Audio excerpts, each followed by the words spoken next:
It's Jessica Plamondon with Royal LePage Atlantic, and I am introducing my friend, co-hockey mom down the street, and wonderful life coach, Deborah Peddle-Hann. So thanks for joining me, Deborah. Thank you for having me. Awesome. So just in an effort to get to know our community a little better, I'm just getting to know some people and talking about their businesses. So I'm interviewing entrepreneurs, so thanks for taking the time. I appreciate you asking me to do this. It's my absolute pleasure. Awesome. So tell me a little bit about your business. Okay, my business, a little bit about my business. Well, I have been here in Fall River. Journey to Wellness started 11 years ago. I'll be celebrating my 11th anniversary this January. And it is personal training, private training. That's how I started, teaching fitness classes. And then I started to branch out into online programs, that sort of thing. So I am a fitness and wellness specialist. I'm a pre and postnatal fitness specialist, nutrition and wellness, yoga teacher. So a little bit of everything. And I do private personal training, virtual now, of course, with COVID has struck. I don't just do in-person anymore. I'm also doing virtual. I teach virtual fitness classes, and I do run online programs. I have 2 programs starting up in January, so it's keeping me busy. That's wonderful. And so way back when you were first looking at what am I going to do with the rest of my life, how did you gravitate towards this profession? What called you to this profession? I have always, since I was a teen, have loved fitness.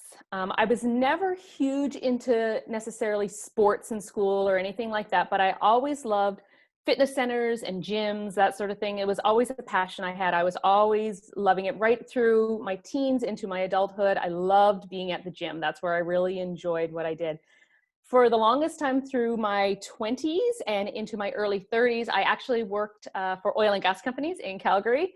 Working my way up the corporate ladder, doing corporate communications, that sort of thing. And then my daughter was born and we moved back east. We moved to Cape Breton, and I decided that I didn't want to work in public relations. I didn't want to do communications because a lot of them were not only full-time jobs, they were 24/7 jobs. A lot of them you were on, you had to be on all the time. And it wasn't something that felt I wanted to do with a little girl anymore. So I was working at the gym and I was just loving what I was doing. And someone mentioned to me, they said, you should really train other people. And I went, no, I just do this for myself. I could never train anybody else.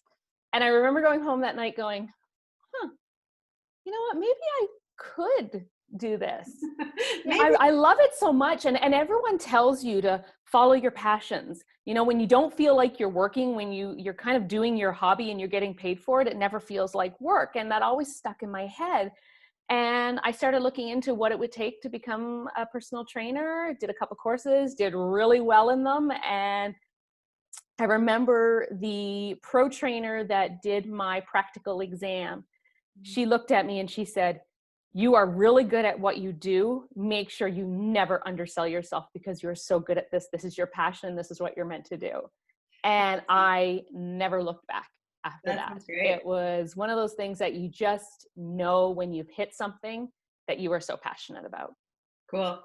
And so, aside from COVID, we'll get to that in a moment, but yes. What would you say has changed the most in your industry since you started 11 years ago?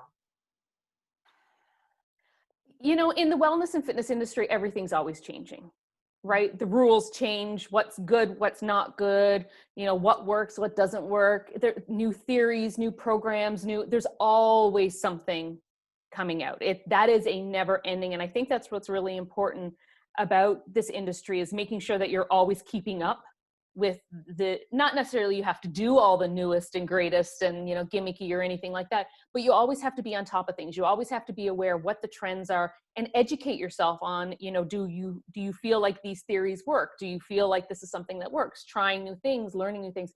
So I think with fitness and wellness, it's always changing and it's something that's always going to change.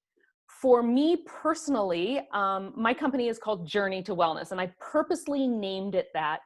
I could have named it, Deborah's Fitness Studio or whatever, but my biggest thing that I notice, especially for women, who is my market right now, my market is generally women aged 30 to 60, mostly moms.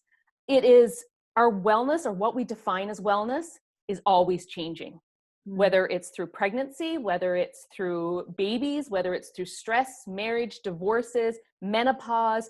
Our definition of wellness is constantly changing. Like what wellness meant to me in my early 20s is completely different than what wellness means to Isn't me that the now. truth? Right? And in 10 years time, it's probably going to mean something else. Or when I'm 80, it's going to mean something completely different, right? But Yeah. when I was in my 20s, wellness meant, oh, I could, go all day long and never be tired and have a six pack, and have all this energy and be strong and do it. No, That's what, I don't know. I never had a six pack. right. But Never when had it. wellness, after my children, wellness meant something completely different. Can I keep up with my kids? Can I get up in the morning? Can I do activities? Yeah. Now that my children are a little bit older, now I'm back to, I want to be strong. I want to feel healthy. I really want to feel good in my skin and good in my clothes. And now I'm starting to look ahead to the next 10, 15 years. I want to make sure I'm ahead of the game, right? Yeah. I want to make sure that my balance is really good and I'm strong and I can do stuff so that when there's menopause or, osteoporosis or what, like now I'm looking at prevention. Right. Yeah. Right now I'm looking, I'm almost 50 years old. I'm turning 47 next week. And I want to make sure that over the next 10, 15, 20 years that, I want to be one of those women that are like, that's my life goal. Look at how strong she is. Look at how healthy she is. She can do stuff. She can move. She's healthy. She's not frail. That's my goal. So that's really what I find has changed for me, is that I'm working with all these different women and we're all on this journey and it's constantly changing. Wellness will always change. Isn't that the Always. truth? It's never a destination. It's constantly a journey, and it's constantly ebbing and flowing and moving. And sometimes our bodies break down and we need to reassess that. And Exactly. it's just constantly moving forward and constantly doing something. Yep. Oh, that's great. That's really great. So we touched a little bit on COVID, and COVID has changed so many things. How do you see it changing your industry going forward?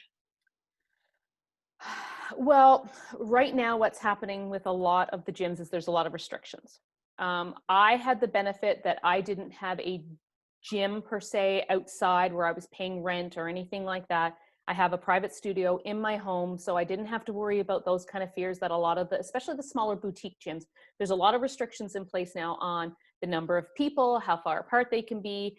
And I have the benefit where, because I do a lot of in-person, just one-on-one, that I have a lot more control over who comes into my space, how far apart we are, who's wearing masks, what are our restrictions, and then the cleaning afterwards, that I have a lot more control over that than a lot of the gyms. I know a lot of gyms are putting a lot of time, a lot of money into making sure their spaces are very safe. And I think there's got to be that communication with the government and the gyms to decide exactly how this is going to work. For myself personally, last March, when this all came about, I went from a full slate of in-person personal training clients and full fitness classes to within 48 hours, not being able to do anything. Like I was just shut down, and I panicked like a lot of gym owners. We really panicked over what in the world are we going to do? How are we going to earn a living? How are we going to live our lives? And, I went through my woe is me and a little bit of a panic. And then I finally went, okay, what do I have to do? And I already had a bit of an online platform because one of my online programs I've been running for 9 years now. So I had that, kind of built up. I kind of knew a little bit about the online world, but then I'm like, okay, what is this Zoom thing that everybody's talking about? And I just started watching videos. Right? I started watching videos. I started researching. I started reading. I started learning. I contacted my clients. I said, okay, I'll do a bit of a discount. I started offering free classes while I was learning the whole process. And I just said, we're flipping to virtual. That's it. We're going to do this. And I started doing a lot of free stuff. And that kind of gave me a sense of purpose as well. Not only was it getting my name out there a little bit more, because a lot of people were looking for something that they could do because they weren't able to go to their gym. So I was able to provide a service. So it was getting my name out there, but also it was giving me a sense of purpose where I really felt like I was helping people when they needed help the most. Yeah. They would jump onto one of my free live Saturday morning fitness classes, and the emails I was getting afterwards, people, you're saving me. Thank you so much. And then I realized, okay, there's something here. There's something to this. This is going to be a while. People aren't going to be able to go to the gyms like they used to. People are starting to enjoy working out at home. They're setting up home gyms. They're developing these spaces at home where they're realizing that they can do stuff without necessarily going to the gym, but having the support there, having somebody who could come to their home through Zoom or whatever we need to, that ability was there. And I wanted to be able to provide that service. So I took my website down. I tore my entire business model apart. I had a big roll of like newsprint with color-coded markers. And I just said, what can I do? What am I good at? What can I do? What can I bring to people? What does my schedule look like? What can I do without burning myself out? Because that was another risk when you're learning and trying to offer all this stuff. You don't want to burn yourself out either. I need to practice what I preach. In your business, it never stops. There's always something you need to an aspect of your business you need to be working on. Exactly. But you know what? I did. I revamped everything, started from scratch, said, what can I do? How can I do this? And it has been a huge blessing in disguise. It was something that took me from complete panic to, oh my goodness, this is really working. This is doing well. I'm providing a service that people really need, they really want.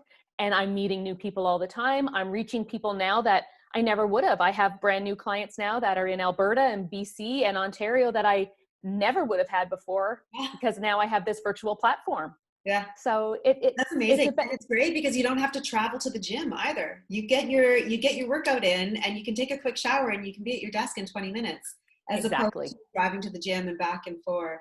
Yeah, that's great. I joke to my clients that storm days are no longer an excuse. Yeah, they're for sure. seeing me no matter what.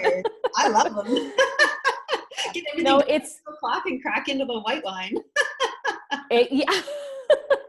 I think the biggest thing with all of COVID is just figuring out, flexibility and going with the flow is what's going to help you succeed. Because if you get rigid and you get stuck in your space and you don't want to change, you're going to get left behind. You need to be able to mold and change. Yeah, you've got to be able to cut out the most important, the priorities, and focus on the priorities. And it's been nice because in a way we've had to let a lot of things go so that we can focus on what's really important. And you've done such a great job. So tell me about some of your, we talked about some of the challenges, but what are some of your goals and opportunities for 2021?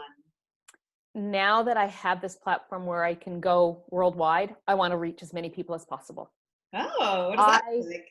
I don't know what that looks like. This is one of the things. I'm going with the flow. People are coming to me that I've never been approached by before.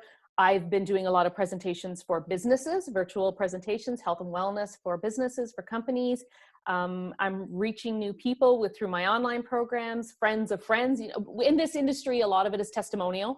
Mm-hmm. It's, somebody will see oh my goodness, what have you been doing since March? I haven't seen you since March and you've lost 60 pounds. Oh, well, so-and-so, so it's a lot of word of mouth, and it's just getting out there, and it's getting people to realize that I don't need to be in control of every single thing in my life in order to be healthy.